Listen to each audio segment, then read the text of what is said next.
right, I'm going to go ahead and hand it off to Allison and Ryan for introductions.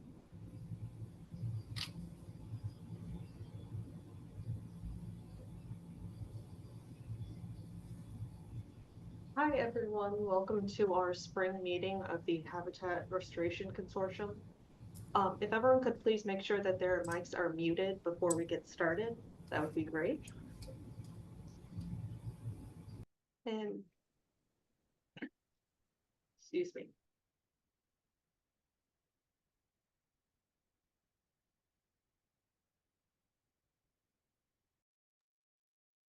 Sorry about that. Ryan, would you like to introduce our first guest?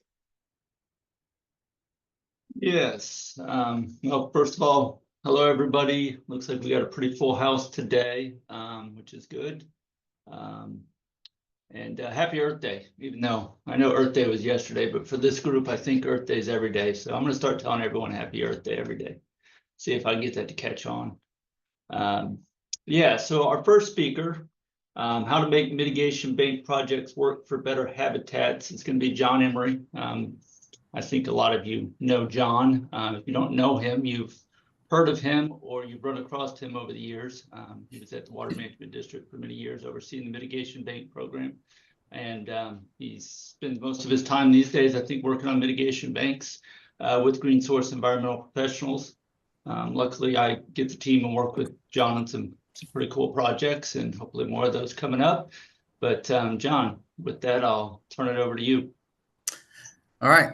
Thanks, Ryan. Ryan and I go back many years, working on stuff, giving talks to people at USF and other sorts of things when I was at the Water Management District.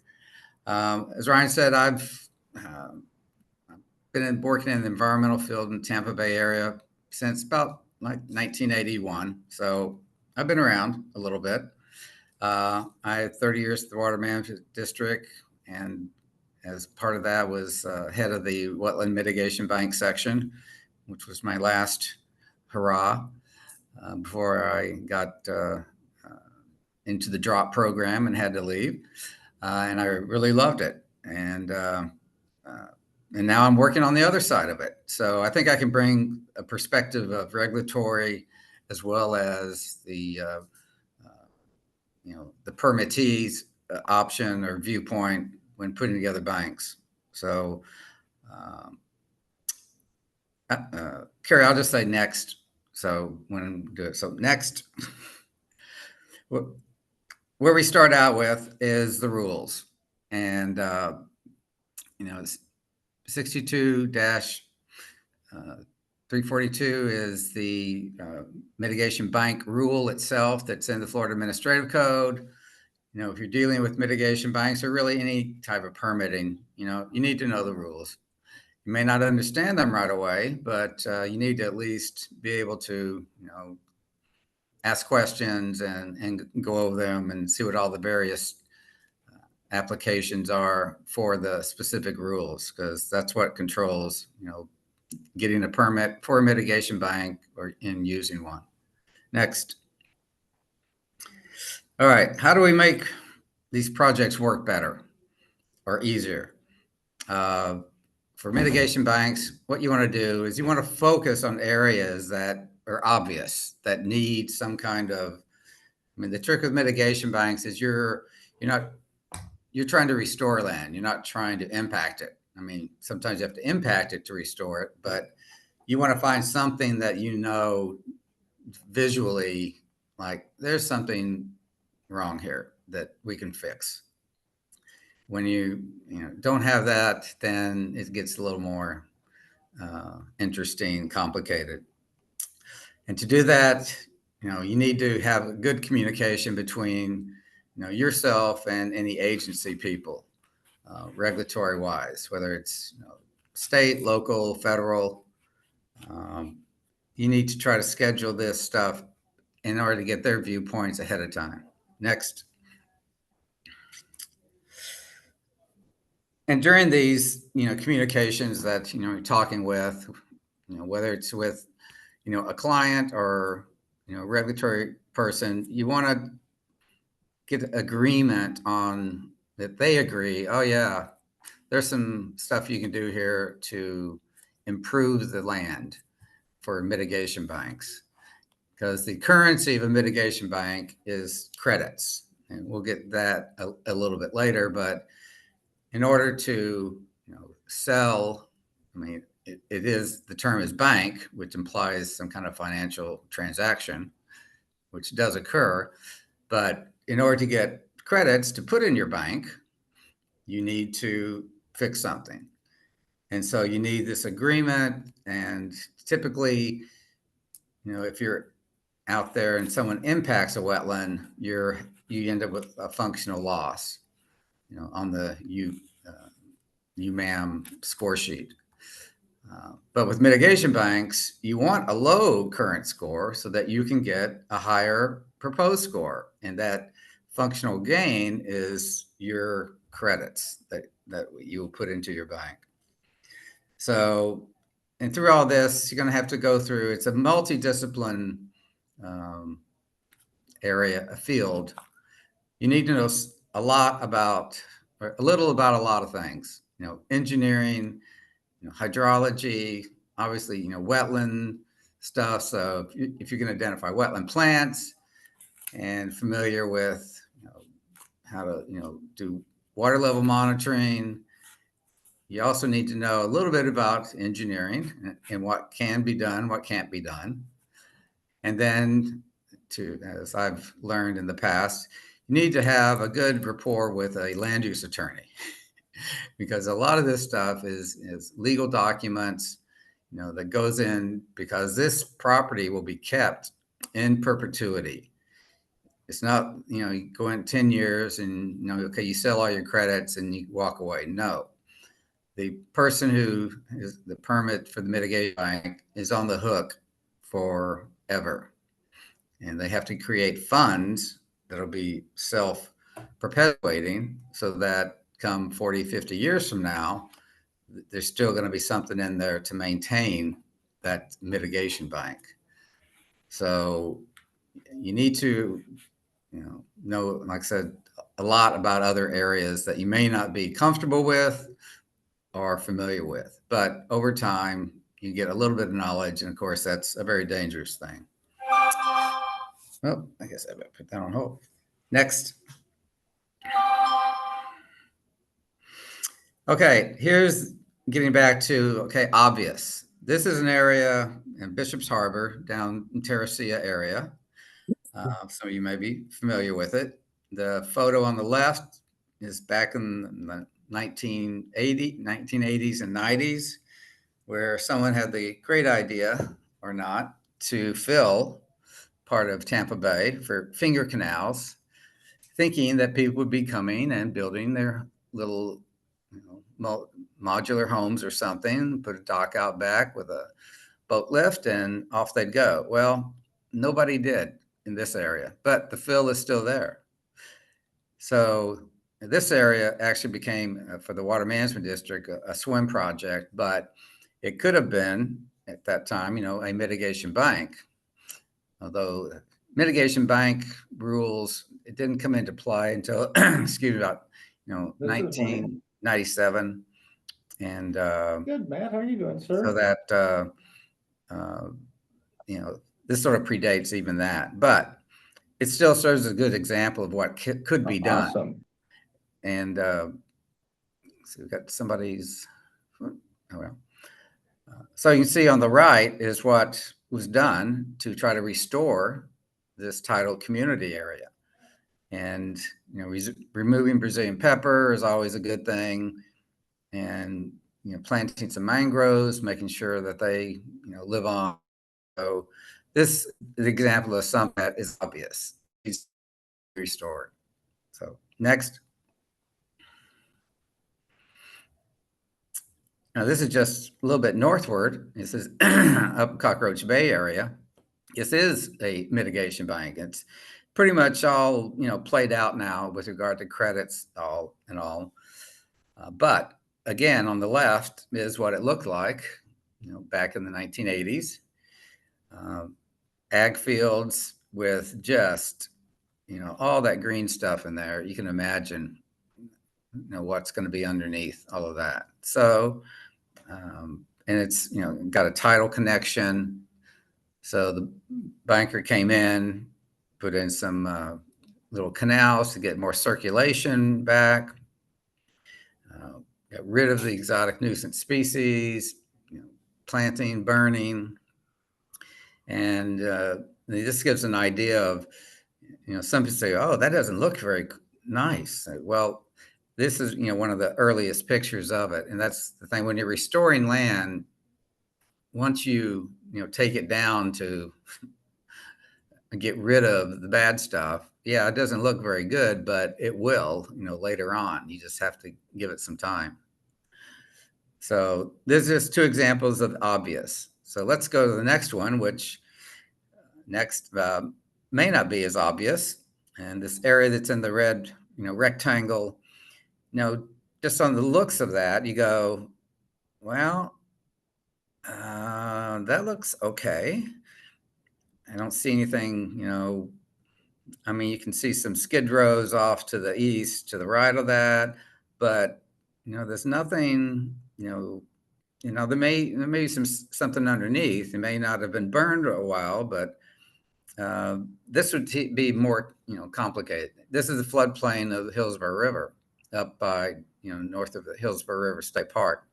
So it's, for something like this, you'd have to really, dig deep a little bit to say, okay, well, we need to find what can be done in here and try to get some, functional lift out of that. So, but again, if you can find the obvious ones, that's what you go with. Next. Okay, this is just an example of, pre-application meeting notes. When you're dealing with that, whether you're the regulatory person or, the permittee, you need writing. You need something in writing. And that sort of lets both parties know, okay, what we're putting down here matters because we want it to matter. And it will mean the same thing, a month from now as well as a year from now, potentially, when some of these issues come back up with the permit application. So getting meeting notes is very important. Next.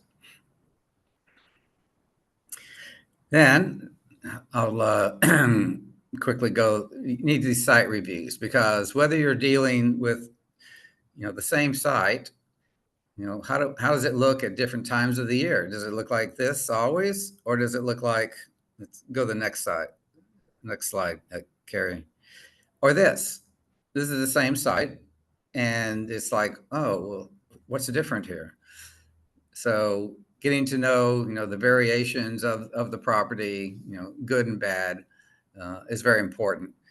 If this is what it looks like, then it's like, well, we have some stuff that maybe we can work on to try to, restore what it was, or at least a portion of it. Okay, next. Yeah. And then this is, one of my, cattle ponds, ag areas may have a lot of cattle ponds, which are great for cattle.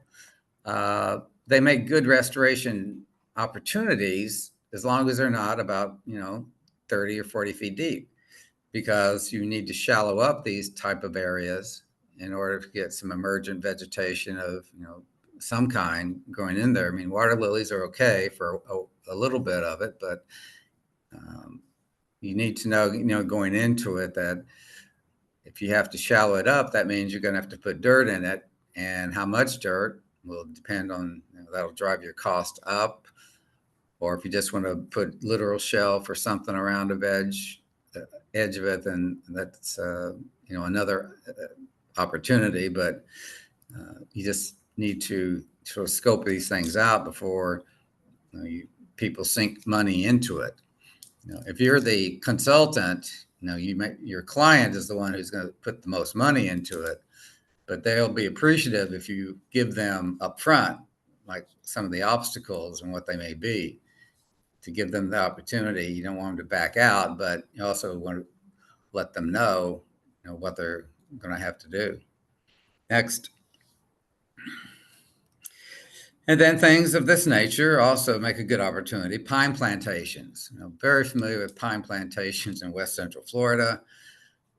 they don't get burned, and they develop this monoculture, their understory. But if you can go in there and thin them, get some sunlight going in there, plant some more native species, then this will turn this area into a better, upland habitat. And you can get credit from the state and soon to be from the Corps, federal, for restoring, upland habitats that support or are near around wetland areas. So, upland restoration is, becoming also a very important part of wetland mitigation banking as such. And so next, then this was the UMAM rule, 62, 345. And this, as I was mentioning, is where all the credits are developed. So you need to have a very good understanding of this rule in order to, be able to know the ins and outs with regard to, when you're doing your current score and proposed scores and the amount of lift that you're going to be able to get, through your mitigation banks. Because that that controls the amount of credits that you're going to get. And again, for your client, that equates to, a monetary value. Is it going to be enough to offset their upfront costs? Because mitigation bank development is very heavily uploaded with cost. You put in a lot, you hope to get a lot out on the other side. So being able to show them this, in a pro forma or some kind of early document is be very important. So you need to know this stuff, the rules. Next. Okay, this is just current condition scorings. You can develop on these mitigation banks, they're called assessment areas. You don't just have one, for the whole, because you have many habitat types. So many habitat types is you're going to have individual scores for each one, but you don't want to get it so that it's like hundreds of habitats, because that gets very complicated with regard to, now it may be, from an academic point of view, accurate, but from a manageable standpoint with regard to credits and things like that, you want to be able to have, larger areas for this type of, for the credit scoring itself. Next. Now you won't be able to see, I don't know if you can enlarge that a little bit, Carrie. This is a ledger. Remember, you need to know, multidisciplines. You need to have some, form of financing. Ledger, it's like a checkbook. And in this, on this ledger, this is something that Tammy used to do, or very familiar with the Water Management District. These ledgers are on the Water Management District website for each mitigation bank that is permitted. And what it shows is all the credits which were accumulated by a bank, and then the debits, people who come in and use those credits. It all has to be, documented, and then they debit the amount of credits. And when you have all your credits released, and then you get all of them sold and you have zero, that's when, you think, oh, we're done. Well, no, that's where you go into long-term management. Now you have to keep that property in that kind of condition, because again, you hold this, the banks hold the mitigation for all these separate debits that have occurred for various permits over time. So you need to know your ledger and what you've got on it, and what the total is, what the available quantity. Next, let's go through this a little bit. Just examples, some construction plans.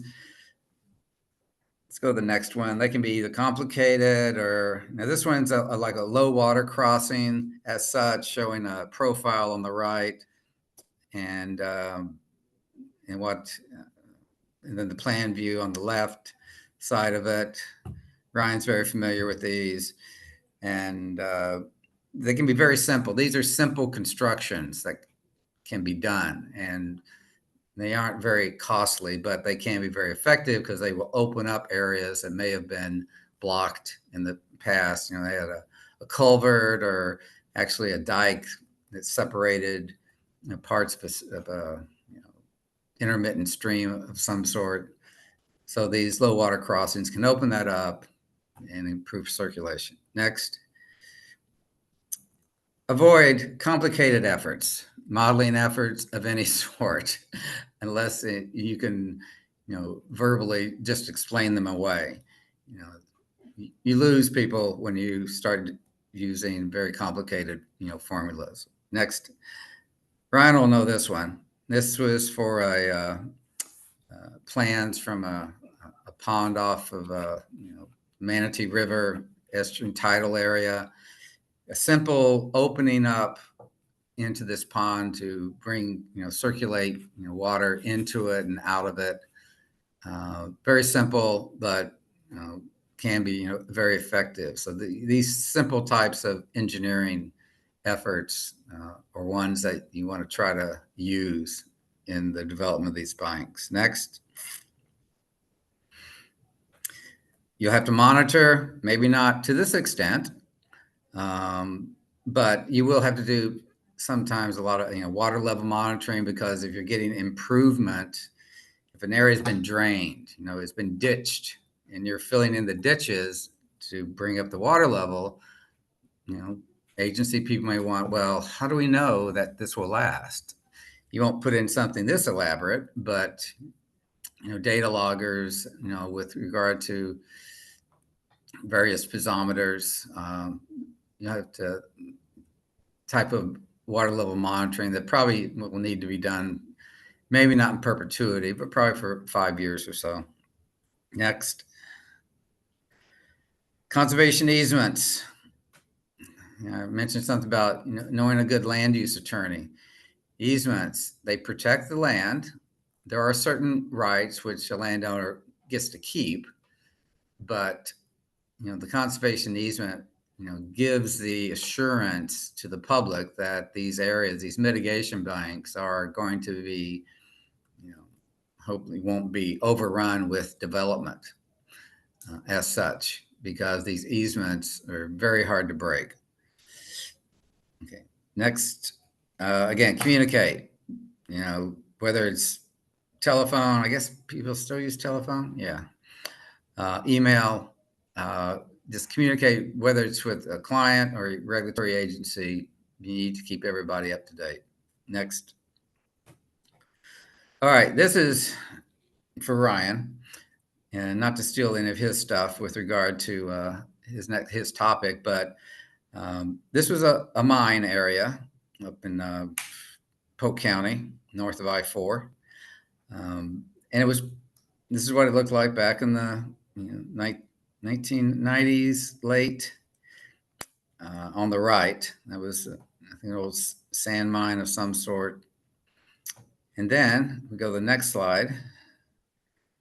This is what it looks like now, with shallowing end of a lot of the areas on the side. I was permitted this when I was at the Water Management District. DEP didn't like it. They don't think mitigation banks should be on mined land. And I mean, for the most part, maybe that's true, but there are always exceptions. And if you find some areas that you can improve, then, why not?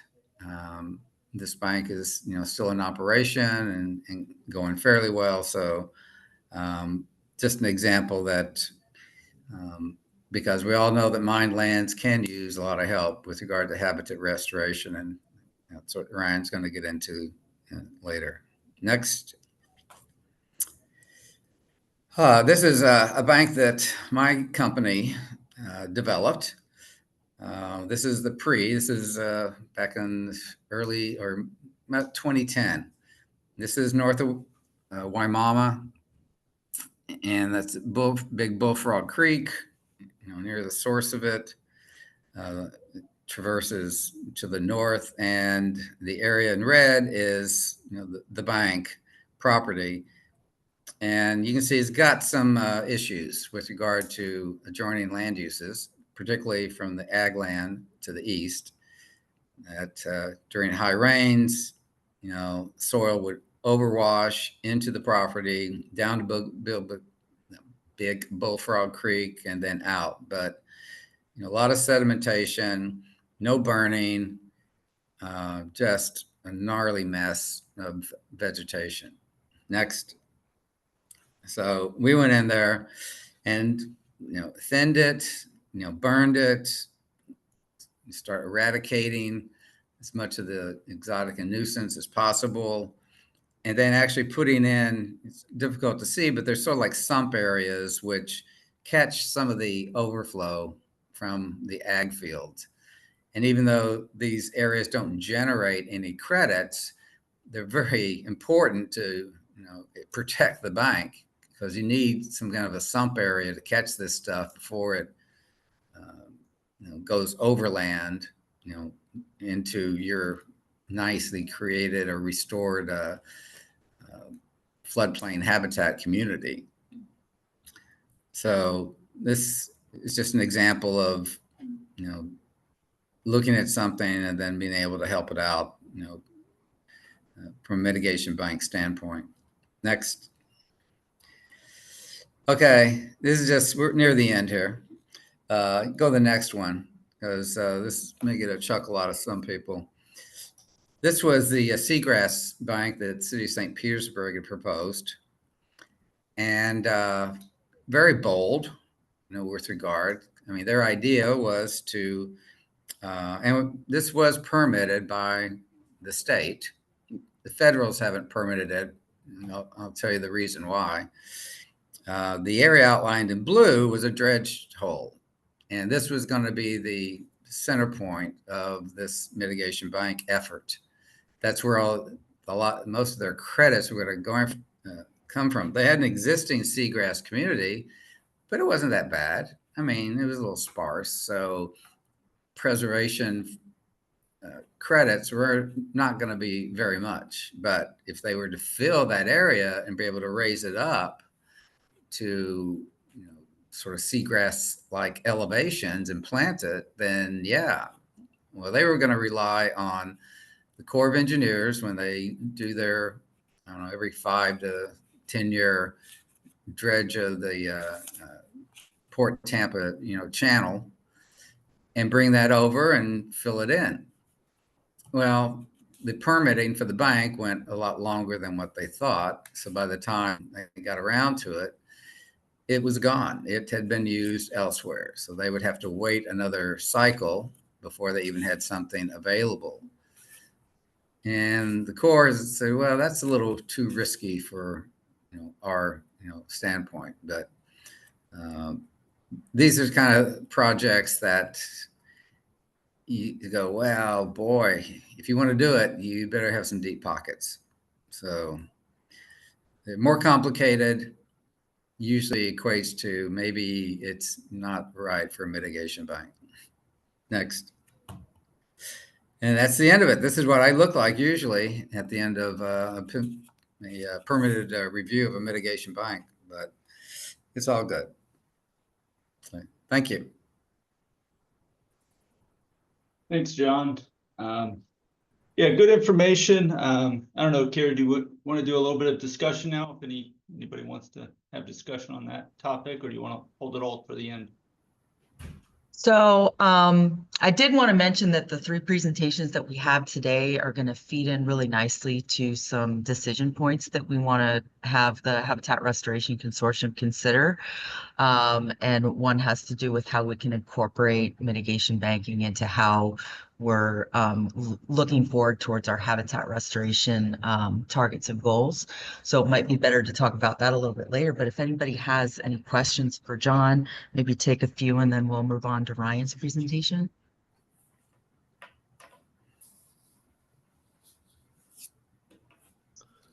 Carrie, it's Mark Schremek. Can you hear me? Yeah, hi, Mark. Hey, Hey, good to see everybody. And John, good to see you. I think it's been, what, 5 years since we last communicated on Oh, yes, officially on a mitigation bank? I think so. So listen, I just want to, and again, I'm Mark Shremick. I work with NOAA's National Marine Fisheries Service, the Habitat Conservation Division here in Tampa Bay. And I echo all of your comments about mitigation banking in general. I do serve on the Corps of Engineers Jacksonville District's Interagency Review Team, or IRT. Usually a consortium of state and federal private entities and their agents that want to permit and authorize mitigation banks. Do keep in mind there's also the federal side of the house. I did think you mentioned that, John, as well. Yep. Oh, yeah. So there's also typically a Army Corps of Engineers federal permit involved in that. And just for the, I guess, you asked for what, laughing comments, I think it was, John, was your statement. But in all seriousness, I did review the proposed North Shore Park Seagrass Mitigation Bank, and I don't know what the particular holdup is. I know there was a lot of back and forth here at the federal level on that project. One thing I do want to make clear is that our agency did have a bit of concern with the proposed mitigation lift associated with solely seagrass preservation credit, because I had gone out, looked at that site numerous times, and there was de minimis crop scars in that area. However, like Right. you mentioned, John, I do say the proposed filling of that dredge hole up to appropriate elevation and then subsequent planting and monitoring, that would, we feel, replicate the adjacent healthy seagrass habitats. So just wanted to point that out to the group. Thanks. Yeah. Maya, do you want to mention your comment you made? Yeah, I could be speaking out of turn, but and speaking with Brajesh, I'm pretty sure that the project is fully permitted at this point, and the plan has pivoted to use fill material from Port Manatee, and filling should begin later this year. And then I think to a point that Mark Shramick just raised, I do want to reiterate, we oftentimes are funding and doing some of the research projects behind this ultimate work that gets done. And we've done several iterations of a dredge hole study looking at whether or not these dredge holes are serving as functional habitat right now or would benefit from being dredged. And so I mean no shade, but I just want to be clear for everyone in this group that the original recommendation based on the science that we did for that particular dredge hole at North Shore was that it should be remain as is and not be filled. So I think that there can be benefit from these kinds of things, but just remember that there are these resources out here, and that the dredge hole study did not recommend every single hole be filled, that some of them are serving important function and don't have low DO or other problems that need to be mitigated. So just offering that up there so that everybody has the history. I'll be the memory of the group. Yeah, and to kind of tie what John's presenting, the whole mitigation concept, to what we're talking about here with the habitat restoration plan is, there is a challenge. There's kind of an elephant in the room here, and the fact that if you are doing mitigation and somewhere we're losing something. So, generally there's the idea is there's a net benefit, that comes through the incorporation of time lag and risk into the development of a bank. But that's one of the things we have to evaluate, and it also affects funding for those kind of projects and how we account for those in the restoration world, because they are not pure restoration. They're restoration in practice, but in the regulatory world, money's exchanging hands, and there may be impacts going on somewhere else that specifically this group may not agree with. So there's challenges there, and this probably goes to what we'll talk about a little bit more later. But I think one of the main opportunities we see here is to incorporate mitigation banks on lands adjacent to other areas that we may be looking to restore that are, say, publicly owned or under conservation.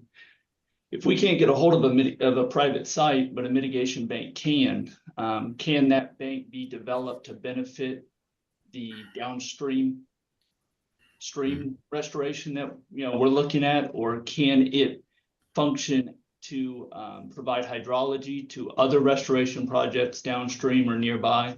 So how do we incorporate those together, while the mitigation bank kind of stands on its own and isn't associated with pure restoration, but there's a benefit between having them, either co-located or designed in concert.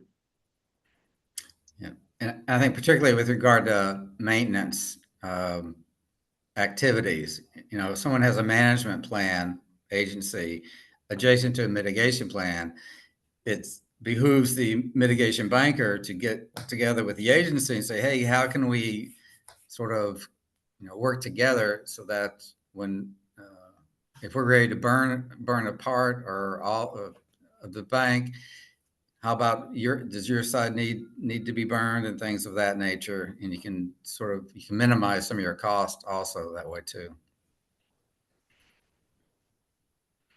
And like that Polk site you showed, if you build your mitigation area next to the Polk Correctional Institute, you have free labor next door. Yeah. I was wondering if you'd say something about that. Yeah. All right. Any other questions for John, or shall we move Maya's on? got her hands raised.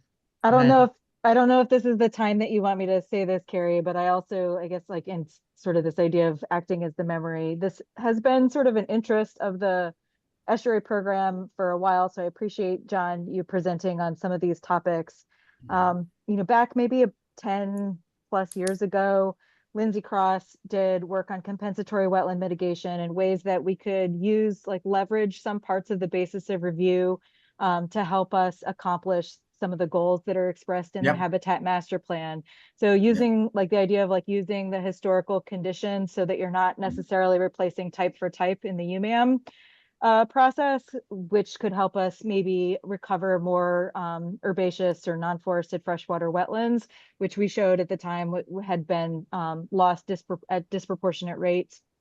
The new Habitat Master Plan doesn't sort of express the goals in the same way, but I think the idea kind of remains is that the pace with which we're able to invest in voluntary restoration where there's no loss associated or any of these other things simply is not keeping up with the pace of development. I think the last time we did the land use assessment, we lost 17,000 acres of restoration opportunities. 15,000 of those acres went to development. When you compare that to the acres that we're able to restore, like we're doing a fraction of that. And so the idea is like, if we can work with the regulated community and with the regulators, to invoke things like that are already in the basis of review to help them, also be partners in how we accomplish the habitat restoration goals that are in the master plan. I think that's sort of like the idea of where we've been striving to. There's probably infinity reasons that's been super hard to crack. And I'm not sure how much we want to get into that, but I'll just sort of like put that out there. And then if now's not the time to take it, that's fine by me, but just sharing that too.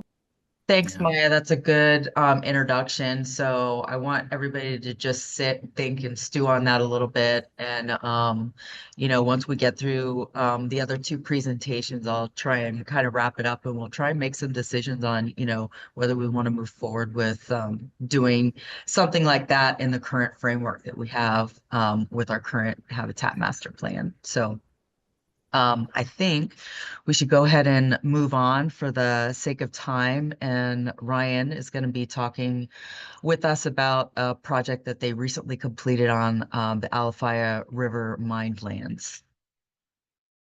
Thank you. So I took our prior presentation that was really heavily focused on what we did for the project and kind of pulled pieces of it out to make it more suited to this discussion, and pulled out some of the details that got deep into areas that we probably don't need to go into today.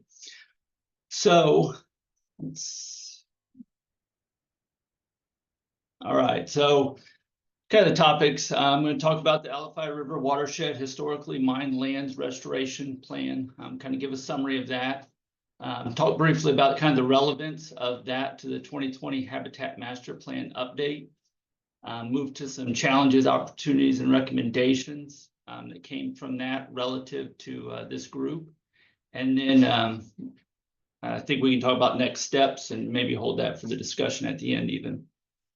So the project background. So this was a project that was funded by Tampa Bay Water and the Estuary Program through a T-BIRF grant in 2021.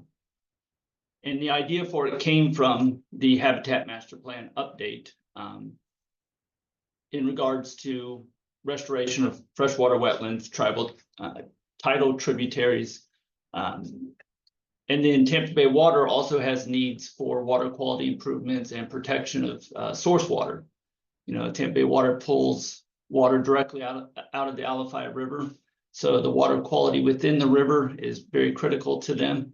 And the water quality constituents that are affecting them often are coming off of the mine lands. So our goal was to develop a restoration plan for historically mined lands in the Alafaya River watershed, to identify some future restoration projects that could be cooperatively funded. And a stakeholder group was also put together that included SWIFMA, DEP, Hillsborough County, Estuary Program, Tampa Bay Water, Mosaic, Florida Parks, a whole group of people, multiple meetings, and some really good discussions that came out of that. And that stakeholder working group doesn't have a next meeting, but I think it still exists, and it might be something that we could work into this group if we start moving forward on this kind of restoration in that area, because that group is very specific and very knowledgeable about that watershed. So the scope and objectives of the project were to map the benchmark pre-disturbance native habitats and stream network, assess the opportunities and define goals for restoration and water quality improvement. The restoration is habitat restoration. The water quality improvement kind of goes beyond what I'm going to talk about today, and that is offline treatment and things like that. And then identify opportunities and to develop some very conceptual plans for restoration and for water quality treatment. Over here, you can see there are 3 other bullets that were just other things that we did to get to those objectives. So one of the interesting things is we have historic habitat maps for Hillsborough County, Polk County, Tampa Bay Estuary Program boundary, but it's not entirely accurate given the date of aerials that we were able to assess. That went back essentially to 1950 to assess those aerials. And there was aerials used prior to that, but there really wasn't a great amount of information to develop a habitat map, both wetlands, uplands, and then streams. So we came up with the idea of utilizing the historic soil survey. You know, that was probably the most field-intensive mapping effort of land cover in the early 1900s. So the Hillsborough soil report was from 1918. The data was mainly from 1916, I think. And then Polk County was from 1927. So there was a little bit of a difference in timing, and we noticed that in the mapping, and mining had actually already started in Polk County at that time. So we ended up with a quite labor-intensive process. You know, the idea would be, you know, in today's age of object recognition, AI, and all the tools we have, we would be able to take these maps out of the, luckily they're already scanned into PDFs. We were able to download those, but we georeference those. And the idea would be we could use some of these existing tools that are available to us to just pull all these lines, polygons, and everything out, and not have to do anything manually. That didn't happen. As you can see, the quality, the resolution of the scans, combined with the similarity between the symbols and some of the line work, it just didn't work. We were able to use it in small areas to test it, but we were essentially going to have to go polygon by polygon to check for errors and make revisions. So it actually made sense to essentially sit down and have somebody start digitizing. That was not me, luckily, but I did go back and do a lot of the cleanup and evaluation. So we digitized the soil map boundaries. This is kind of a working clip when we were doing that. And we also digitized the water courses from the soils map, which was very useful because that data was collected at a pretty good scale, as you can see here. You know, if you go back to why they did soil maps in the early 1900s, it was all for ag. So you need to know where your water was coming from, where your water was going. And then you need to know, you know, what the conditions of the soil was specific to your agricultural use. And that kind of tied into how we did the crosswalk for the mapping for the land use and land cover. So on the right-hand side here, you can see there's vegetative descriptions. And if you look at these two here, they're nearly the same. The soil maps have a listing of vegetative associations, but there's no percents. So a lot of these habitats change by the percent dominance of different species. So a lot of lumping had to occur, but we were able to go into each one and also pull out some of the other notes in there about, standing water observations or soil observations that were made at the time, as well as slope and other things like that that were contained in those. So this is what we ended up with. Our resulting map for the Alafaya Basin so we called it circa 1920. We kind of split the difference. Most of this area was in Hillsborough County, so 1920 was pretty accurate for that. And this is what we ended up with. You can see the line between Polk and Hillsborough, and you can kind of see it's a very distinct line on the habitats. And that's the difference between the way that the soil mappers for Polk County map stuff versus how Hillsborough County maps stuff, and the level of detail that was provided. And this is the stream network that came from the soil map. So pretty cool stream network. Obviously, you've got some pieces that they had identified that don't have any linkage. But I imagine at the time, they either all went to a headwater wetland or a midstream wetland. And those were not accounted for as the stream flow through them. So how did we advance from that historic stream network to the stream network of today? How do we identify what was there, what is there, and what's been lost? So we started with the National Hydrographic Data Set. That was the best off-the-shelf stream network data we were able to identify. But we also had to incorporate historical soil surveys, aerial imagery all the way back to the 1920s. And we looked at imagery all the way through the years to identify change. And then we also used quadrangle and topo maps of multiple different years, depending on which area you were in. So the real challenge was the purpose of the data for each of these inputs is different. The scale and accuracy of each one is different. And then the format and usability of the different inputs factored into the ability to use them. So I'll kind of step through the different pieces of the NHD as we started evaluating it and talking about some of the issues we ran into right away. So this is the Alafaya River where it splits and it has the north prong and the south prong. You'll see those white sections in there, and I'll get to those here in a little bit. All right, and then we add the streams and rivers. These are the areas that were classified as streams and rivers. You'll notice the Alafaya River suddenly is gone. It's not a stream or a river, according to NHD. It's an artificial path. So because it's been partially dredged, channelized in areas, NHD is classified as an artificial path up to this point right here. And then we have the more angular features, which are the canals and ditches. And we combine all those together into the complete NHD network. And then we can overlay that with our benchmark stream channel network. And it looks similar, but there's a lot of missing pieces and a lot of new pieces. So how do we figure out what's going on with each of those? So if we look at this area in particular, you can see the benchmark versus NHD, there's a lot of change. But what is the change? Do these pieces still exist? Are they completely gone? That's what led us to our refinement process. So we took the NHD as a base layer, and then we went through and we evaluated every piece in the south prong.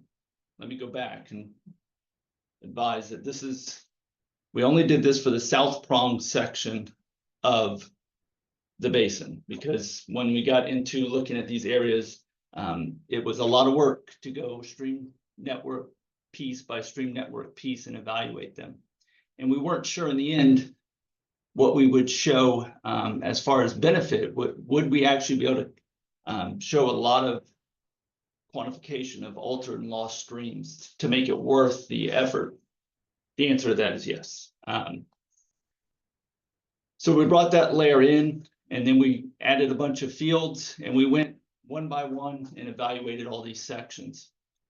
So we evaluated them based on the current condition aerials. And then we looked at the historic aerials. Well, that's historic aerials. We also looked at whether it was included on the historic soils map. Then we looked at USGS quad maps, multiple years. We looked at LiDAR data, which is the 2017 Hillsborough County LiDAR data. And in the end, as we went through each segment, each one got revised to either be altered, which typically the altered ones are either channelized or they've got culvert. Something has changed them to the point that they're not a natural stream, but they do still have characteristics and flow similar to a stream component. Then we've got the natural features that remain. Some of them were likely altered in some way, but it was not apparent on any of the source data that they were altered significantly. We've got sections like this, and we'll show this section later, that is lost. They mined right through this and did not restore this. And then there's a bunch of created features that, for the most part, are remnant of the mining reclamation efforts. And you will see in some sections, the line work for NHD did not match up. So some areas that got revised, some areas it's approximated based on the NHD. And then we also individually added these features in based on aerials and all the other information. So this is the full revised stream network for the South Prong assessment area. The light colored areas are publicly owned lands. This is Alafia River State Park. So as you can see, a lot of those areas fall on publicly owned lands, but a lot of the altered segments, this is ag and residential. Those areas are likely lost where they go through residential. But that's the evaluation that has to be done piece by piece now, and to determine which ones are eligible for restoration and which ones are not. And eligibility has its own criteria. Obviously, residential is there, but is it there forever? You look at some of these communities that have been built many years ago and they're in complete disrepair. So I do want to be the first restoration scientist to restore a residential community back to nature, but we're not there yet. So we get to the Habitat Master Plan update details. So one of the things that's interesting is the Habitat Master Plan doesn't specifically call out headwater streams or the streams beyond the limits of the tidal tributaries. So you see the tidal tributaries here, but you see the non-forested freshwater wetlands and the forested freshwater wetlands. That essentially contains the majority of these remnant streams. And it states in there that the mapping of them, it's really based on land use, land cover. And without looking at all those other sources, it's very hard to determine that there's stream networks still remnant within a lot of these natural communities. So the question is, are we dealing with water courses or are we dealing with streams? And a lot of times we're dealing with water courses. Water is flowing, it's surface water. There may be groundwater inputs to it. Or it may be coming directly from stormwater ponds that were built for various purposes. And then there are some streams, but the streams are generally the natural streams that have somehow avoided alteration. But it's mapping those and determining which are which and how do we classify those. And we need accurate mapping. So we've mapped the South Prong to map the entire Alafia Basin would probably be about double the effort. And as we look at other parts of the estuary program boundary, though, Tampa Bay Basin, some of the areas are much more urbanized, so there really won't be as much to map. But some areas, northern Hillsborough, there's quite a bit of habitat mapping of streams that can occur in that area. And then we also have to consider the mosaic of habitats when we think of streams. You know, a water course that has no wetlands or native uplands around it, is that really a stream?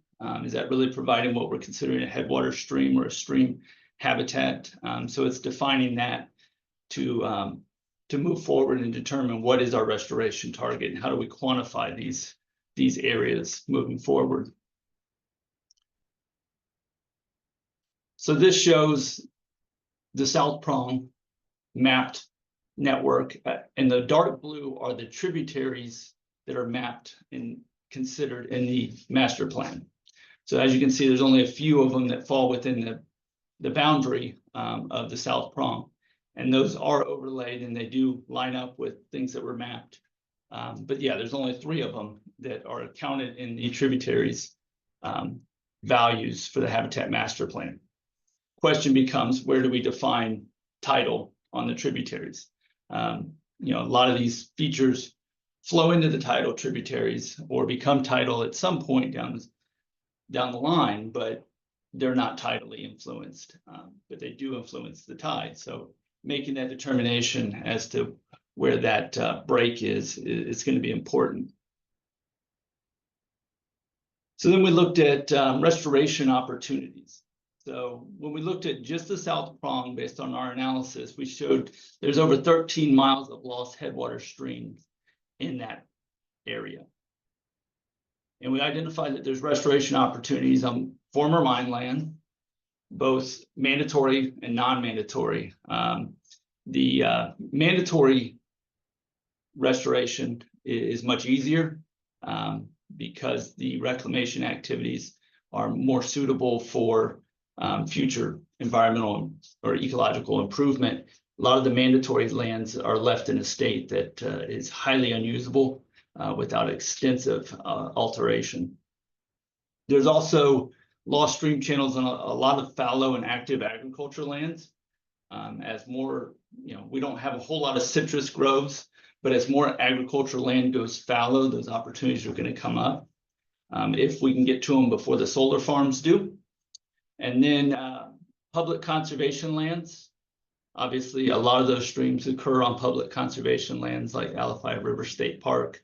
And that's really probably the best place to start focusing our attention initially, because the land's already owned and under control and under ownership that is beneficial for restoration. And then there's quite a bit also on private lands. How we incorporate that into restoration is a challenge, and those opportunities typically are few and far between unless John is able to do a mitigation bank on it for us.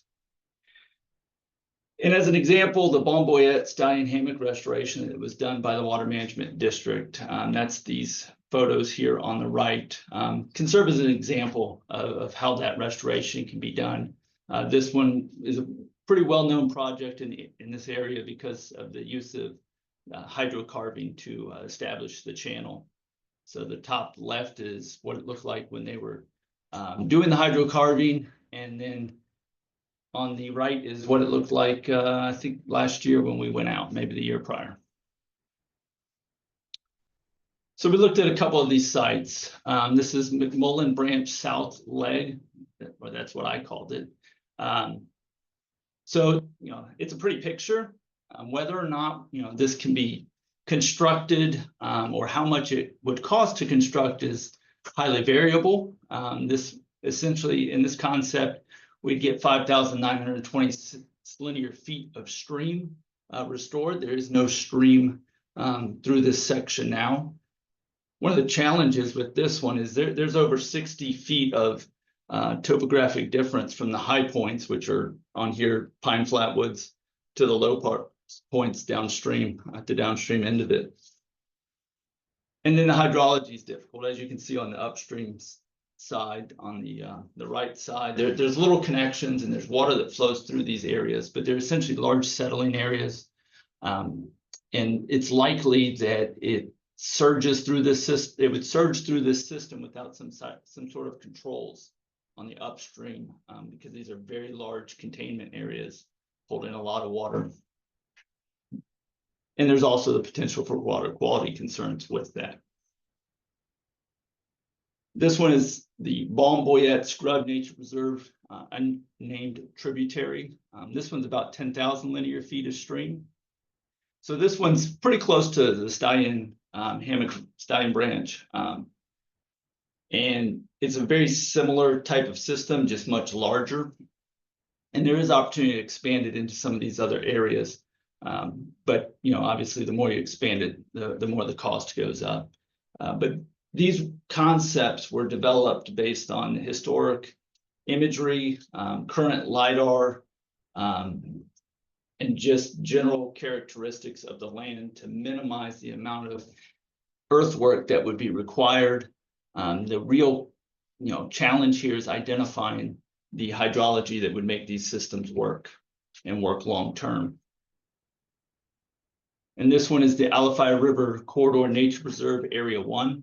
This one actually has multiple stream segments in it. At the downstream side of these, they go into just essentially a natural stream to the south prong of the Alafaya River. It's about 7,800 linear feet of individual stream for these 4 segments. And then this land is owned by Swiftmud. This is already part of the Alafaya River Corridor Preserve. So it's publicly owned. There's mined land scars throughout the area, but there's also areas that were minimally impacted from the mining activities. So this one is a large site and there is a lot of topographic difference. But one of the challenges on this one is the areas of clay settling and sand tailings that are remnant and scattered throughout. So that leads us to our restoration challenges. Obviously, the restoration challenge that we all face the most is cost. This is very costly work to do. You know, a lot of our estuarine work or coastal work it isn't as expensive, you know, depending on what we're doing. None of this gets done on the cheap. There's always going to be a lot of earth moving. And then the design efforts require a lot of input data on the hydrology. Both from surface water and groundwater data collection, extensive modeling to determine, you know, can we achieve the hydrology we need? And is that hydrology dependent on something we don't control? And these areas, as you can see, there's a lot of water courses, a lot of ditches coming into this area that likely would not be under the control of the project. And can we predict the reliability of those water flows? And then the soil quality on the mine lands, especially sand tailings, you know, water flows straight through those, which they can be used very effectively in seepage situation. But the clay settling areas are another problem in that water does not go through them and it sits for long periods of time, causes clay to resuspend into the network, into the stream system. And then, you know, the stream system should always be designed to account for sediment management. You know, that's a key component of streams is sediment transport. So it's a design challenge, obviously dealing with a high level of clay that can be resuspended at any time depending on flows. One of the other challenges, apparently, is I keep hitting the mouse. Another challenge are the compatibility issues. Floodplain alterations really are the big challenge when we're looking at all the way from the tidal tributaries all the way upstream. A lot of these areas, if there's development nearby, have been developed based on current watershed and floodplain mapping and calculations.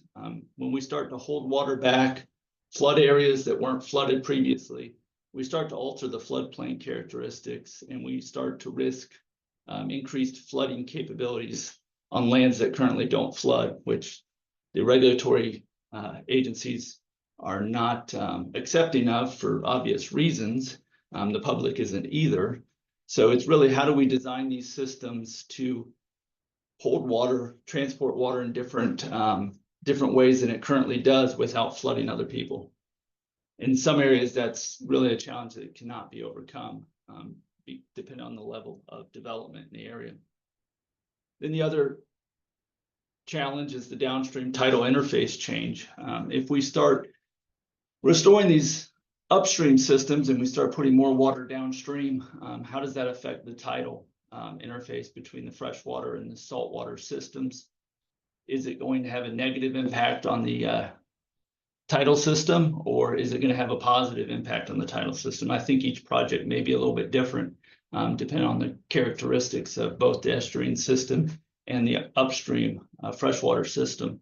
But that needs to be accounted for so that we don't actually start losing downstream habitats at the expense of, or we don't create upstream habitats at the expense of the downstream habitats.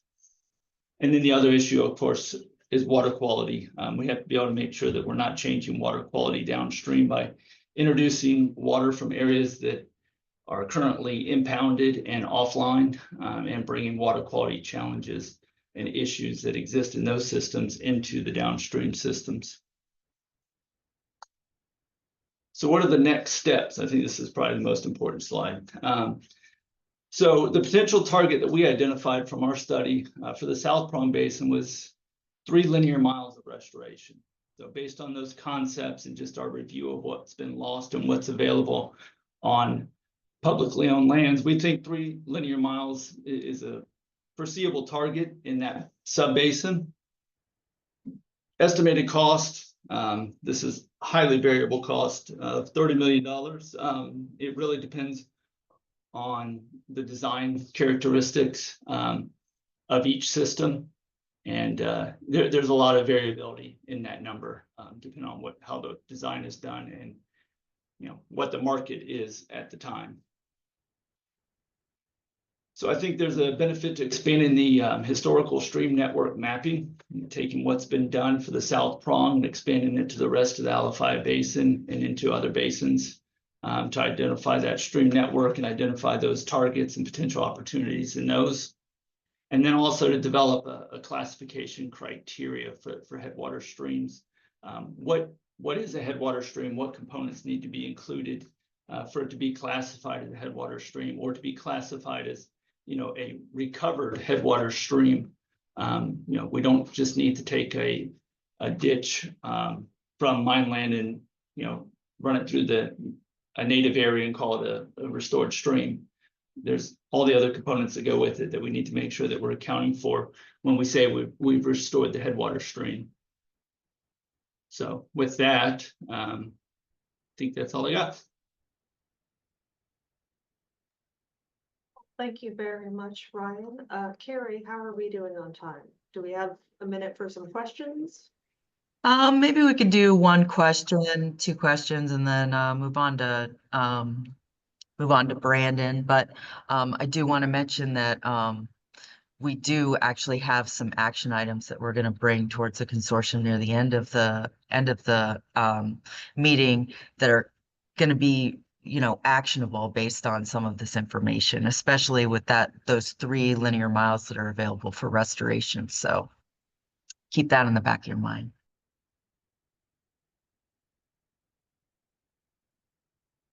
No questions? And we'll move on. Well, thank you for that talk. That was very informative. Our next presentation is going to be by Brandon Johnson. He's the Senior Project Manager over at Stantec, and he will be talking to us about oyster restoration in Tampa Bay. Yes, hello, good afternoon. Appreciate the opportunity to talk with everyone. Are you bringing up my slides for me? We Or can do can it you- either way. If you want to drive, you can bring them up, or I can bring them up for you.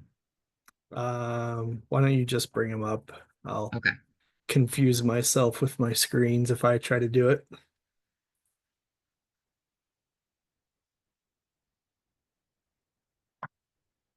So, yeah, I appreciate the opportunity to talk with everyone. Carrie asked me to speak about an oyster restoration goal that we developed as part of a project we're working on with the estuary program. And as I was putting these slides together, I realize for the Habitat Management or Restoration Consortium, I realized I'm not going to be talking about habitat at all. So my apologies for that right off the bat, but I think we are all familiar that as with most restoration projects, there are multiple benefits from these projects and from the habitats that are developed or restored. So let's go to the next slide. So the project that I will be talking about is one that we're supporting the estuary program and the Nitrogen Management Consortium with, and that's evaluating the assimilative capacity of Old Tampa Bay as it relates to nutrient management. So many of you may have seen Chris Anastasio's update on the recently released seagrass data, and have seen that overall the seagrass coverage in Tampa Bay is doing pretty good. I think it was up. I can't remember what the percentage was overall, but Old Tampa Bay remains kind of a problem child for the bay. So the general approach to managing really all bay segments, but it remains true in Old Tampa Bay, is the following this management paradigm where you are looking at managing nutrient loading, and for this we were particularly looking at nitrogen and how the reduction in nutrients can reduce some of the productivity and reduce chlorophyll levels, which may increase water quality and water clarity. And as that light better reaches the bottom, you can, in some regards, expect increased seagrass cover. So that was the basis of what we're looking at overall on that project. And go to the next slide for me. And based on that, Old Tampa Bay, as well as all of the bay segments, have different thresholds and management targets that have been identified. And just as a refresher, a threshold is a regulatory mandate that establishes the minimum criteria or values to meet current water quality standards. And then a target is a non-regulatory management level that's assumed to be significant for achieving optimal ecological goals. So for Old Tampa Bay, the one we're concerned with here today is looking at the chlorophyll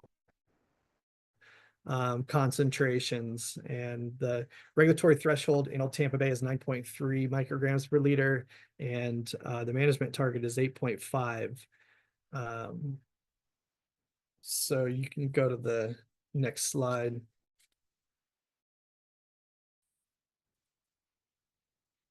So how is the chlorophyll in Old Tampa Bay? It's okay. Last couple of years, the targets and thresholds have been achieved, but overall, the regulatory threshold was only met 5 out of the last 10 years, and the management target 3 out of the last 10 years. That top graph to the right is kind of the overall bay segment, and then the smaller graphs showed some of the sub segments that we split the basin into, or the bay segment into. But yeah, you can see the frequent non-attainment is driven primarily by exceedances in the northwest and central west subsegments. It's a seasonal peaks that occur during the rainy season, as kind of would be expected. And then we looked at how these subsegments may serve as hotspots for broader conditions throughout the bay segment. So based on these chlorophyll, this non-attainment of the chlorophyll targets, the estuary program had asked us to look into not just direct nutrient management, but some some complementary interventions that might support some of these levels. And that's where we wanted to look at the potential for oysters to contribute to water quality improvement, and specifically chlorophyll A, helping to reach these chlorophyll A targets in the bay segment. So go ahead to the next. So Tampa Bay oysters, we wanted to see what the state of oysters were in Tampa Bay. And I noticed in Ryan's presentation, he had the bottom half of this this table that I have to the right. So here's the top part of that. But the Habitat Master Plan with that 2020 update looked at, it was using 2018 data when that was published, and there were 171 acres of oysters identified in Tampa Bay.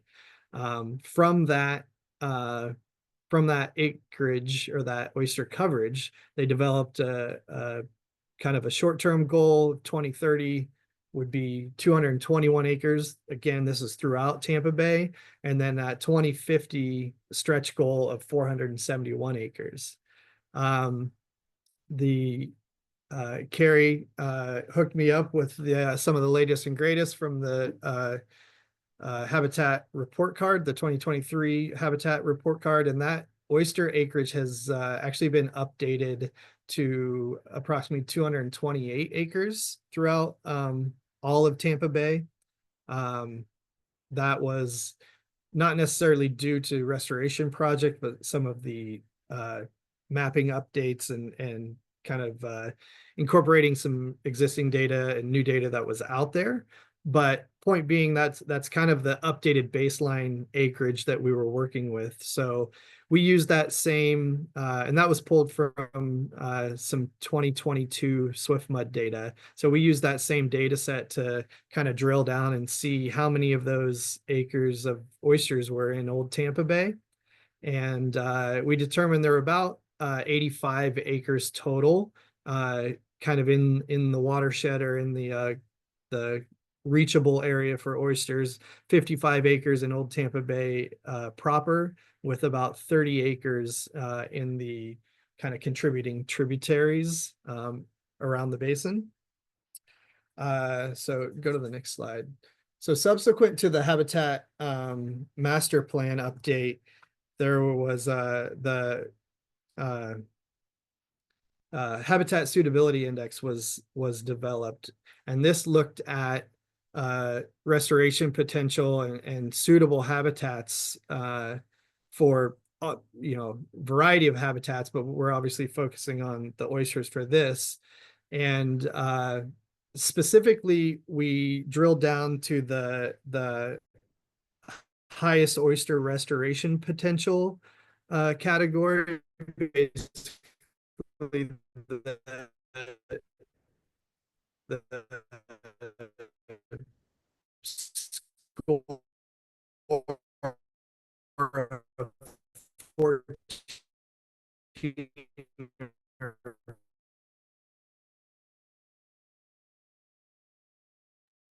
Brandon, you're breaking up a little bit for me. Does everybody else hear him okay?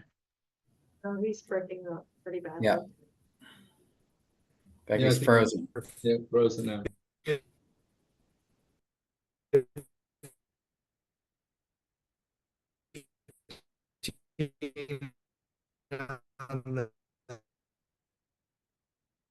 Maybe turn your video off. Yeah. All right. Please let me know. That's and better. I'll switch over to my phone. We can hear you better with your video off.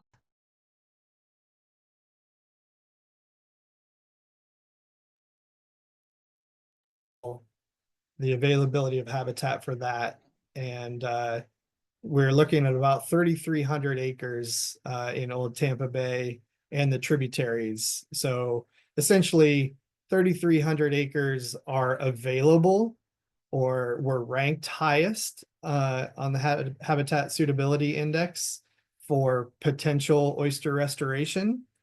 And so there appears to be ample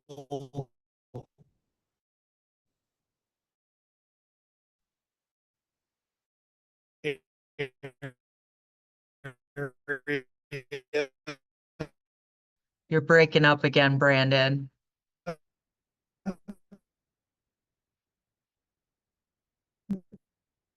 if we to pursue this endeavor in old. Am I frozen again? Guys, for this, You're going in. I'm gonna try to call in on my phone. Okay, I will dually try to work my phone and call in here in a second while going through the rest of these.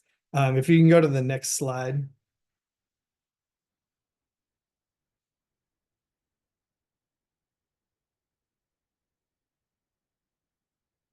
So we looked at so what can we expect from these oysters, and this was a general just graphic that I pulled, but this 50 gallons per day per oyster kind of filtration rate is a pretty well published, general guideline.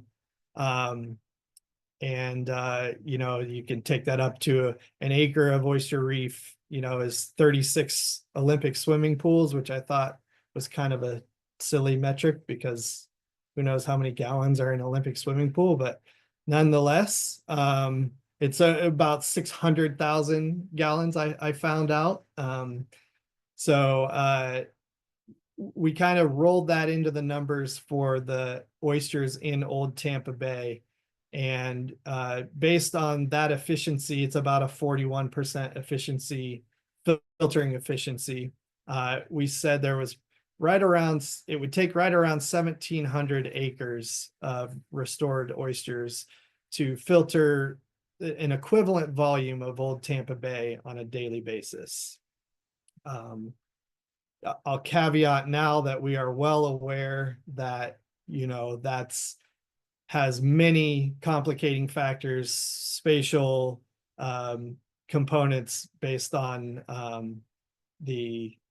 where the oysters are, all those factors. So please do not take that we're saying the entirety of Old Tampa Bay would be filtered clean if you had 17,000 acres. But okay, go ahead to the next slide.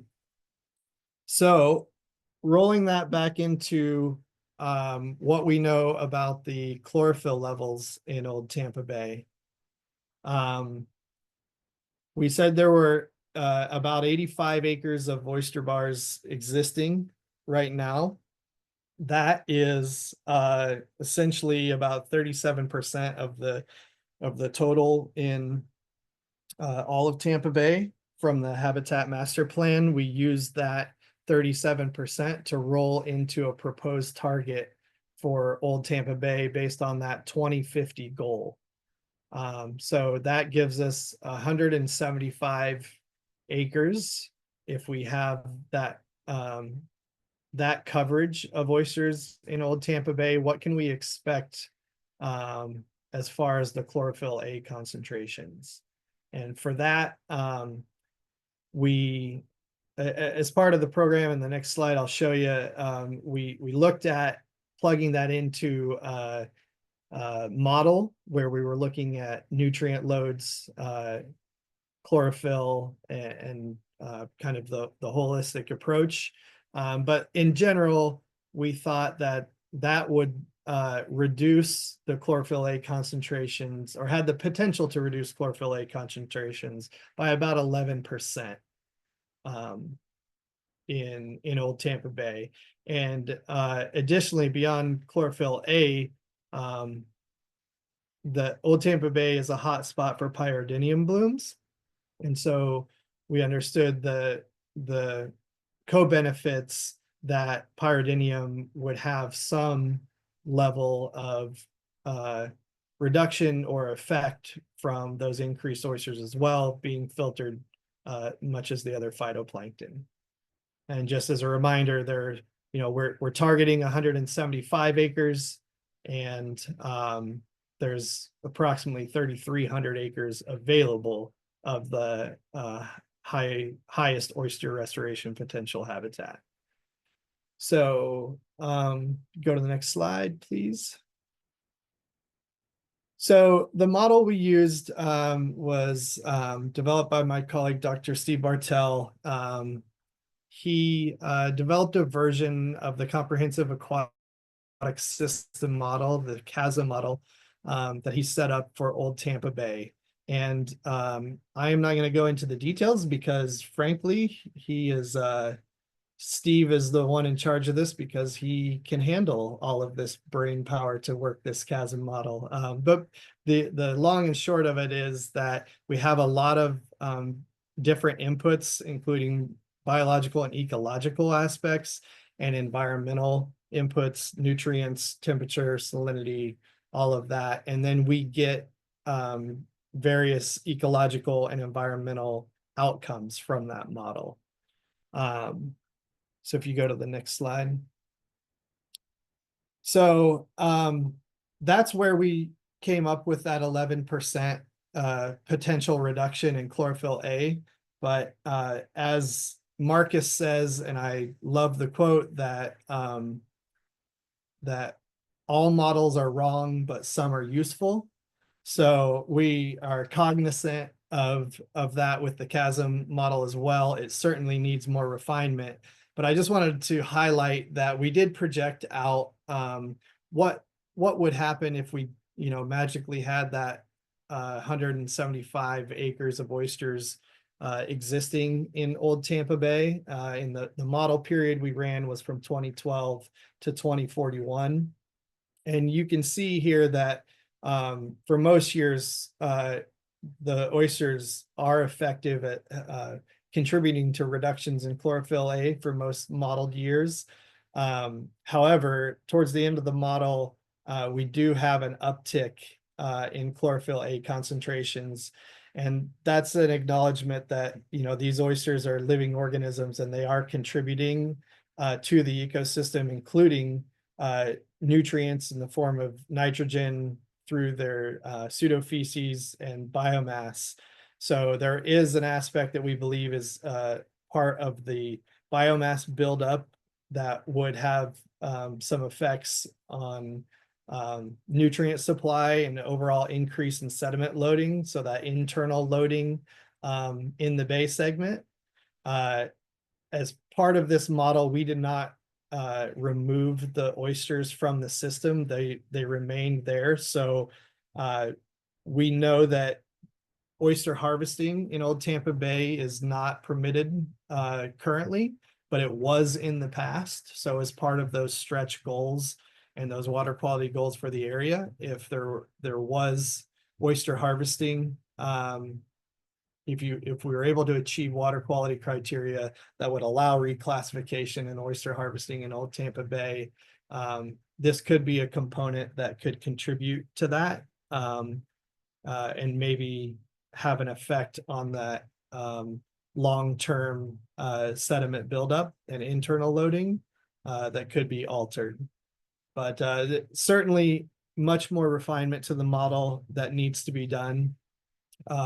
And, as this group is highly aware, we did not touch on the co-benefits of increasing oysters and how that habitat, the contributions to critical habitats and support for fisheries and all of those co-benefits from increasing oyster coverage would affect the bay segment overall. But yeah, I think that is my last slide. If you go, yep. That's it for today. Happy to answer any questions. And apologies for the shoddy internet. I don't know what happened there. Well, thank you very much for working through those problems. That was very interesting. Does anyone have any questions?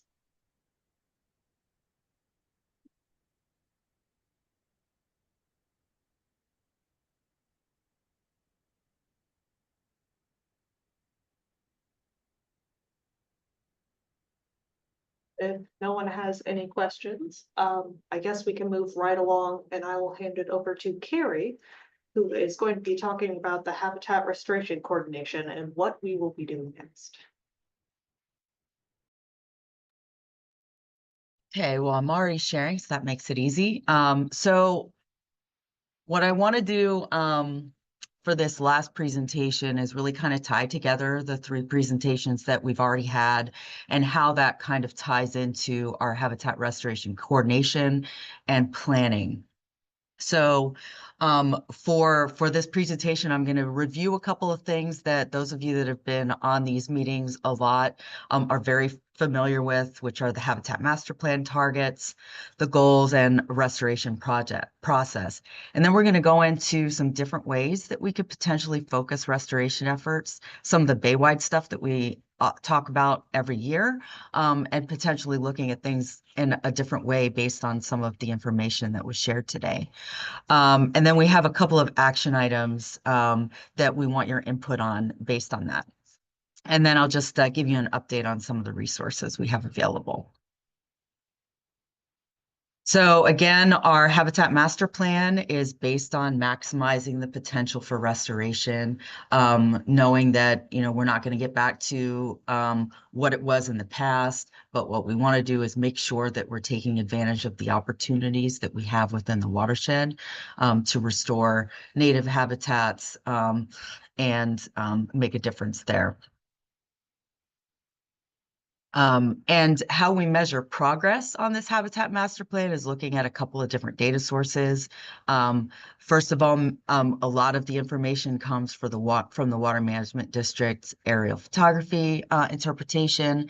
And we make this kind of a living document instead of, just having a plan and not updating it every time there's a new mapping events. We try and incorporate that into the targets so that we can keep track of how we're doing.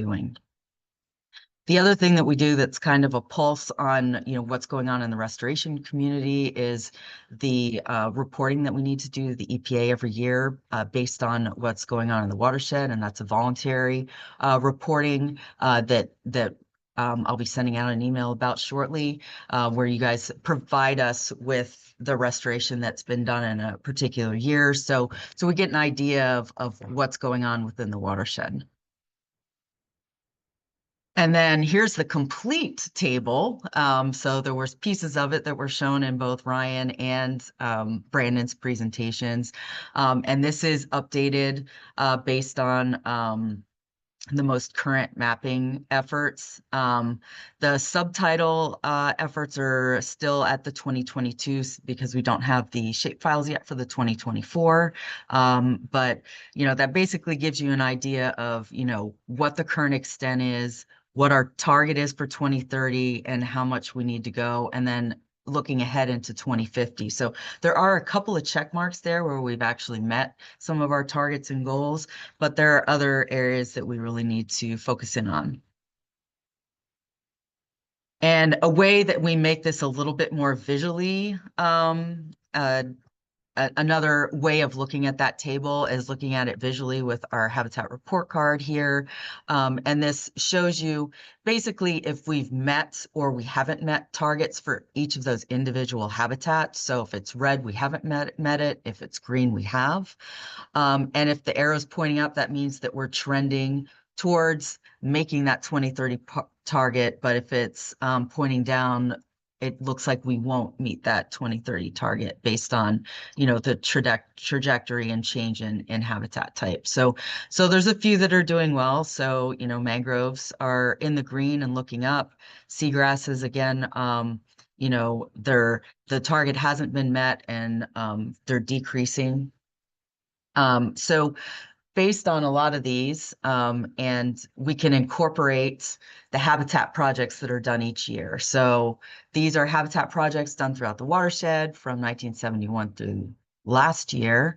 And it gives us an idea of how much work all of our partners have been doing and where it's been happening. And using this, we can actually look at the individual habitats where those restorations have occurred. And, we can look at the proportion of that. So, you see a lot of upland restoration, some seagrass restoration happening in the last year. But based on, the trajectories that we see with the habitat report card and the changes in land use, land cover, and then what's going on in each individual year, at the end of the year, we try and give recommendations on where we want to focus restoration effort. And this is based on bay-wide acreages and, miles that we have targets and goals for within the Habitat Master Plan. And, these are the priorities that we identified for the last year: seagrass, salt marsh, and forested freshwater wetlands.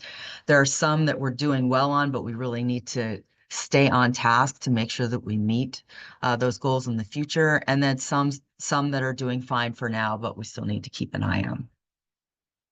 So this is a bay-wide summary, but if you look at the restoration opportunities within the watershed, they're not evenly distributed. So this is a summary from that analysis in the Habitat Master Plan that shows you where the restoration potential actually is. And you can see that there's certain areas where there's a lot more potential than others.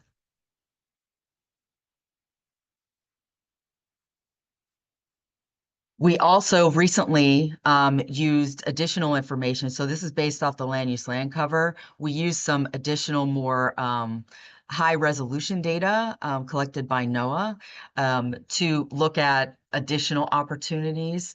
And we actually found another about 11,000 acres of new opportunities by incorporating that more detailed information. So we're constantly trying to add to the restoration opportunities that we can communicate with you all. A lot of those opportunities were concentrated in urban and coastal areas, a lot in developed open space like parks. And if you want more information on that, I linked the tech report there as well. So based on the way that this is spread out across the watershed, we may want to look at focusing restoration effort in a couple of different ways. So a couple of ways that we could do that, and this kind of ties into the previous talks, we could look at areas that we can focus restoration on, so spatially explicit areas. For example, seagrasses are declining at a higher rate in Old Tampa Bay, so we might want to focus that effort in that area. There are areas that have higher oyster suitability, so we want to focus in on those areas. And then there are areas where there are actually opportunities for upland restoration, but in other areas, say for example in Pinellas County, there's not a lot of opportunities for that.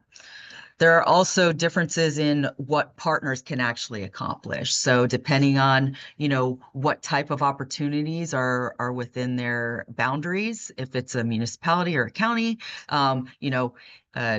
Pasco County might have some upland areas that they can restore, but their part of the watershed isn't on the coast, so they obviously wouldn't go for oysters. So there's partner specific goals that we could potentially focus in on. And then getting to what John presented at the beginning about mitigation, how can we coordinate with private mitigation efforts in order to complement what we're trying to do and the types of goals that we need to reach for these individual habitats? So for example, if you look at kind of a spatially explicit area, this is just a call out of the opportunities in Hillsborough County, and there are a lot of them. And you can actually go to the Habitat Master Plan, and there are some individual call outs for different counties and cities that you can look at differences in, what is currently there and where the opportunities lie. So for example, in Hillsborough County, there are a lot of opportunities for freshwater wetlands restoration and uplands restoration, in addition to a lot of the other areas. Another thing I wanted to point out is that there are goals for tidal tributaries, and this is one that we've kind of struggled on how to update progress, because the basis for this was on a tidal tributary assessment that was done, and not necessarily on the land use land cover. So trying to figure out how we're making progress on that has been really difficult. So this may be one area that we can focus in on. So this is just an example of that blown up. So in 2018, There's 387 miles that were detailed in the Habitat Master Plan. That hasn't changed because it's working off the same number, but we do have targets for restoration. Now, whether we want to increase the amount of tidal tributary or we want to do kind of a percentage of, tidal tributaries that are restored based on individual restoration projects, that's something that we might want to talk about. And there's also opportunities based off of what Ryan presented for some tidal tributary restoration. So if we look at the potential restoration opportunities that he outlined on mine lands, there was 13 miles of potential headwater streams, some acreages in non-mandatory and mandatory mined lands. And one of the things that came out of that he detailed on his last slide is that there are opportunities in that south prong of the river to restore at least 3 linear miles of headwater streams in the Alfire River Basin. So this is one of the action items that we want you to think about. And this is something that's more spatially explicit. So it's in one watershed. It's not necessarily bay-wide, but we could potentially add this as something that we want to do in our Habitat Master Plan. If we're looking at potentially partnership-specific type of restoration, so if you look at Pinellas County, they don't have as many opportunities in, coastal uplands or freshwater wetlands, because there's a lot of development there. But there are potentially areas where they could contribute to oyster restoration. So there's the suitability map that Brandon mentioned, and there are some high suitability areas on the Pinellas side of Old Tampa Bay that could potentially be something that that partner might want to lean into. And I know there's been a lot of good work done over in Philippi Park by Stacy Day and her folks. So those are ways that we could potentially look at, okay, well, what type of habitats can each partner focus in on based on their opportunities? And then here is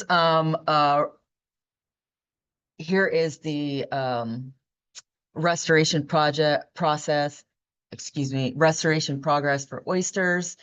And Brandon mentioned this, that we did meet our target there. And again, this is a bay-wide target. And apparently I have an addition error there, so I apologize for that. But this is something that we can also look into based on his research. So again, this is their graph that showed that oyster coverage could reduce chlorophyll A for most of the years modeled. And there could be some caveats for that. For example, he mentioned that removing some of the oysters from the system would be a good idea to kind of even that out over time. And we could look into, in water column, possible aquaculture and harvest to do something like that. The other thing is to potentially put these restoration efforts into areas where there have been pyridinium blooms. So here's another proposal for you to restore a total of 175 acres of oyster habitat in Old Tampa Bay alone. So that's another proposal that's come out of recent research that's more spatially explicit.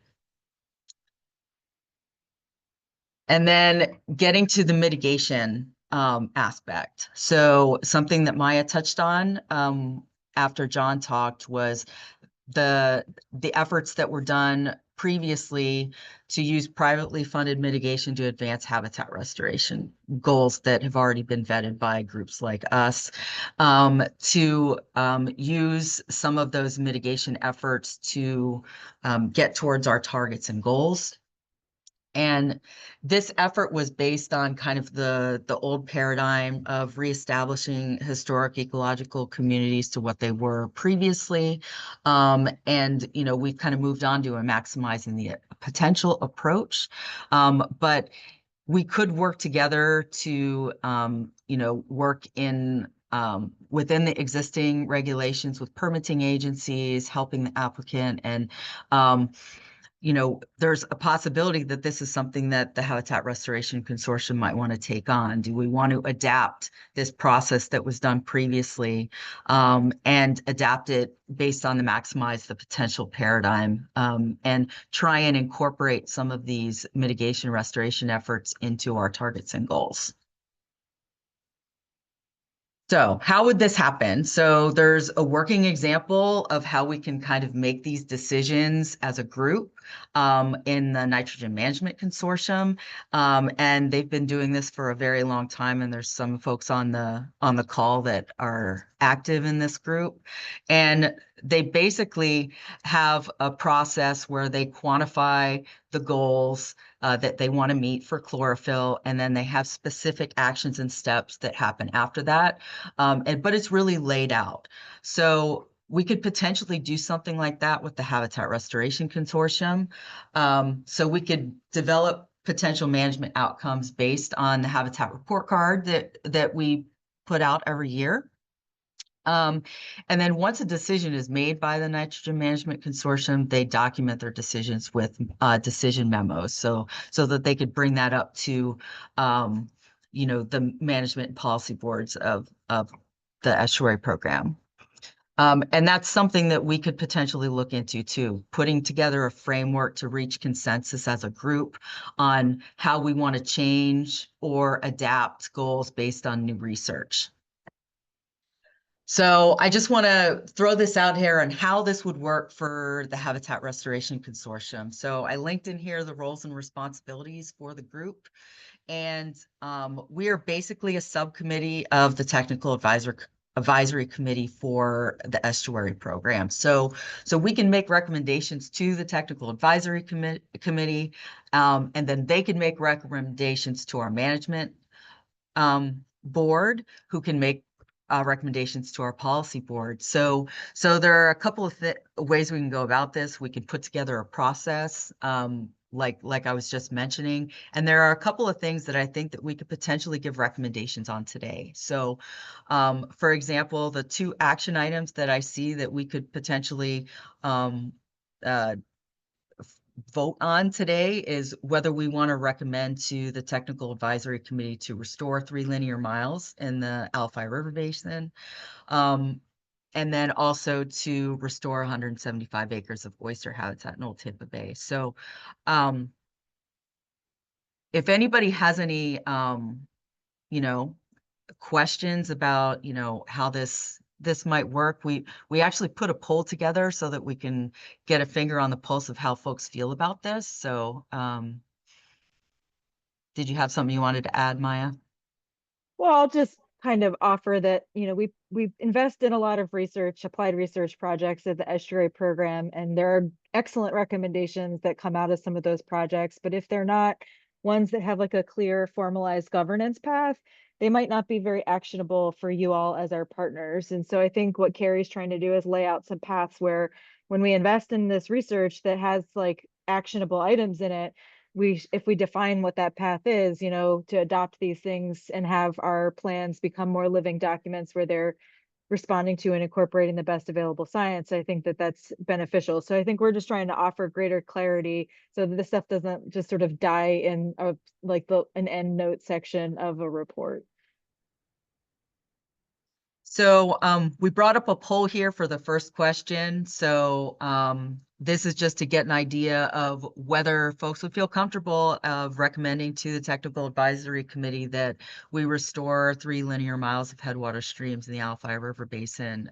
So respond to that as you like. And Ryan, if you want to add more details on why you think this would be a good idea, feel free to chime in too.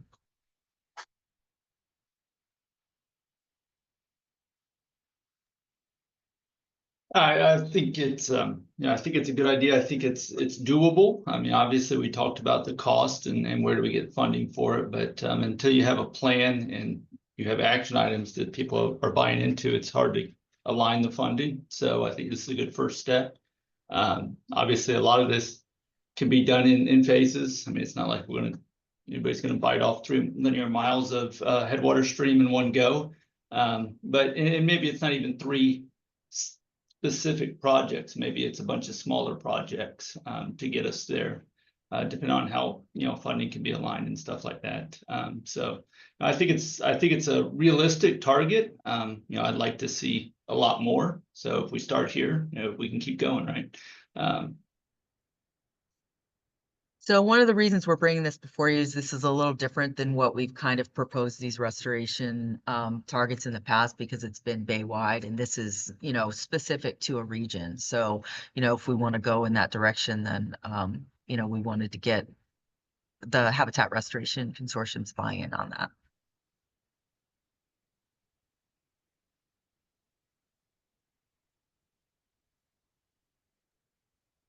I think it's Hey. always beneficial if we can kind of narrow the target, which is, I think, what we're doing here. So Carrie, this is Brandon. Can you hear me? Yeah, Um, I think that these action items and this approach is great. And to Maya's point, it's you know, helping to kind of focus you know, where support would be. And you know, it's the whole how do you eat an elephant, you know, one bite at a time kind of thing. There are a ton of habitat opportunities and priorities in projects are worth prioritizing. I don't see, well, I do see some no's on your poll there, but I'm surprised, or I wouldn't expect a lot of pushback. You know, we haven't really gotten into, if we focus on these, what are we not focusing on? But regardless of that, I think one of the most important things that was brought up a little bit earlier is how this translates to especially the regulatory community. How the consortium, how the estuary program, how the different TAC or different committees with the estuary program, how we can utilize the weight of those committees to help advocate for some of these. And I think that's maybe something that I've seen as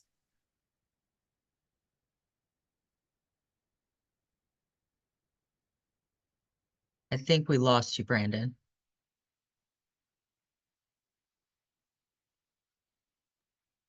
Do you want to move to the next question, Carrie, or is that? Yeah, yeah. So we're gonna go ahead and Will has a comment in the chat. Do you want to expand on that before we move to the next question, or? Okay. I think that you know, we can work out the kinks of how this is going to work. This is just kind of a first shot at trying to get consensus within the group, and, you know, making sure that this meeting is not just, you know, us sharing information, but actually like doing something with the information that we're that's being done. All right, so we'll go ahead and go to the next question, and the next question is to consider restoring 175 acres of oyster habitat in Old Tampa Bay. And this is based on some of the recommendations that that Brandon laid out.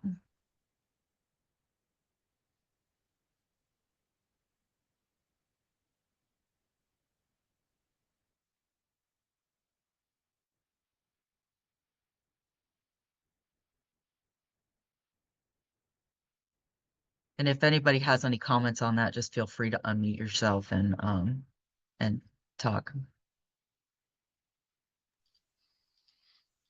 Hey, Carrie, it's Mark. Can you hear me?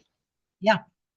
Yeah, and hi, Brendan. It's Mark Schramek from NOAA. I hope you're doing well. Appreciate the presentation. I agree with his presentation on this, and I do want to just emphasize to the group, do keep in mind that oyster reef habitat has been designated as essential fish habitat by the Gulf Council, and obviously there's a lot of direct benefit to commercial and recreational fisheries throughout not just Tampa Bay, but even broadly out to the Gulf waters also. And I think Brendan had mentioned about co-productivity, about potentially increasing water quality, or excuse me, water clarity in Old Tampa Bay that may allow for additional recruitment of seagrass habitats. So I'm a strong advocate for this one. Oh, look, nobody's opposed. Thanks.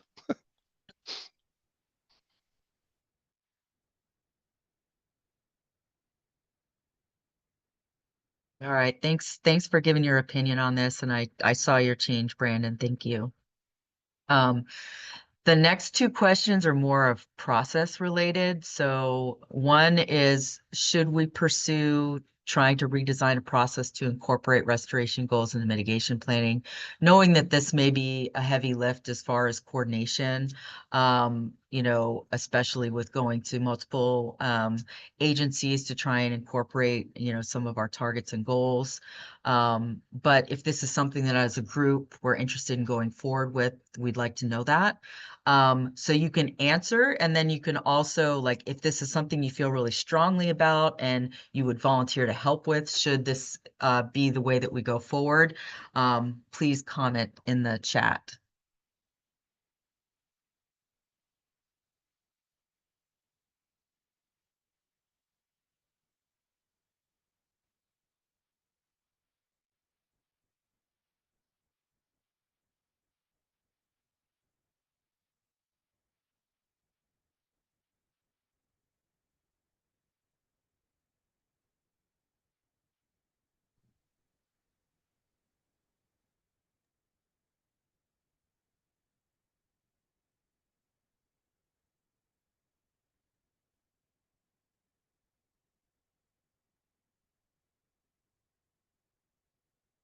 All right.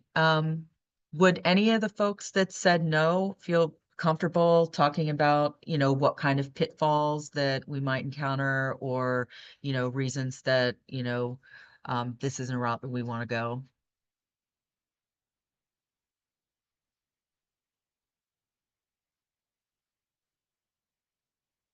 Or those of that you said yes?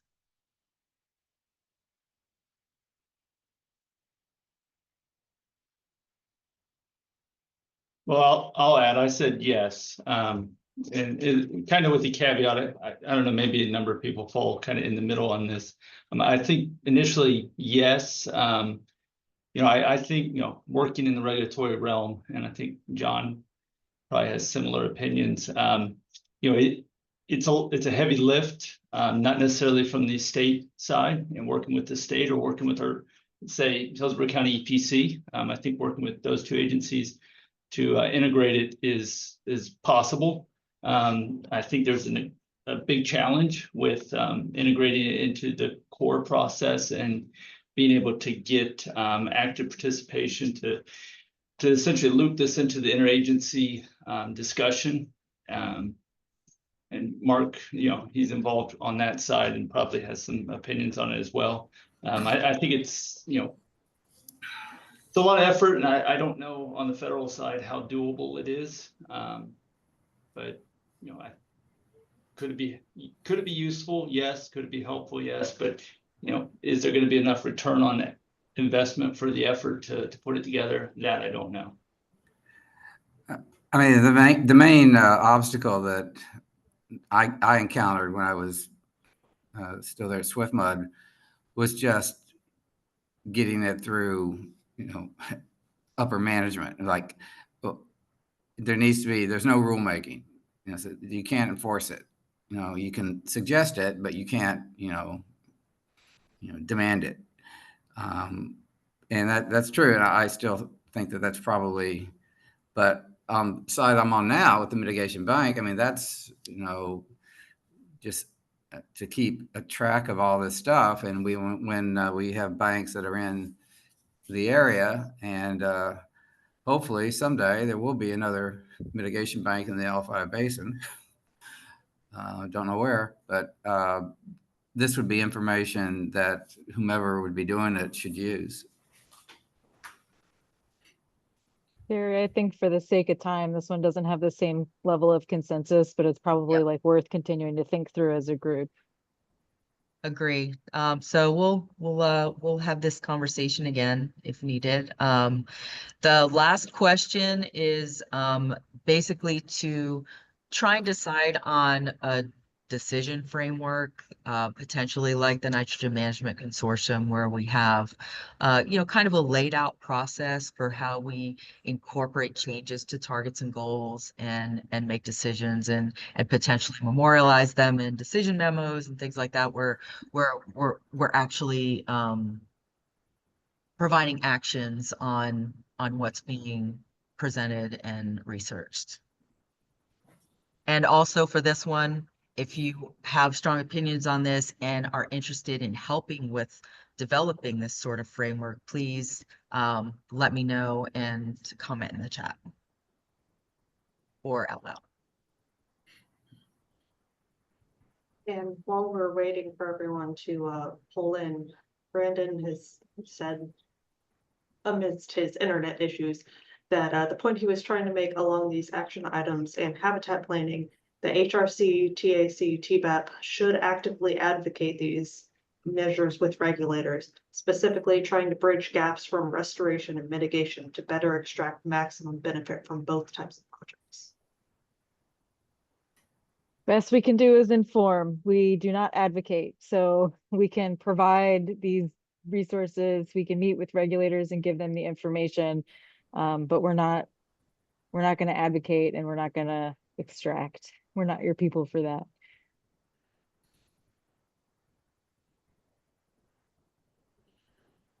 All right, well, thank you everyone for sticking around a couple of minutes over and answering these questions. This is going to give us some things to think about internally, and we really appreciate your input. There's a couple things I want to mention before everybody signs off. Remember that we have a bunch of resources up on the website, from the Habitat Report Card to the reporting link, which, speaking of, the data entry portal for entering your restoration projects is open year round, but the submission due date is coming up in July, which will be before our next meeting. So if you have any issues with the data entry portal, please let me know. I'll be sending out a reminder email to the Habitat Consortium listserv as well. And we do have the restoration data all the way up through 2024 updated on our data archive, so you can download that.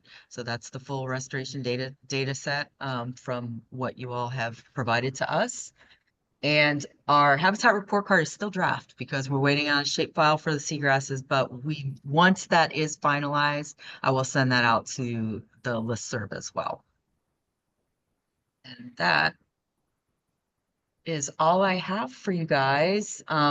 I do want to say that our next meeting is August 20th.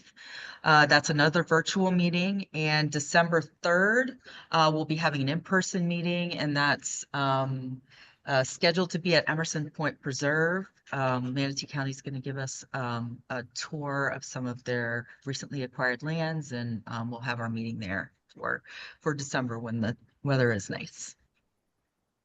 Are there any other questions or comments before we close?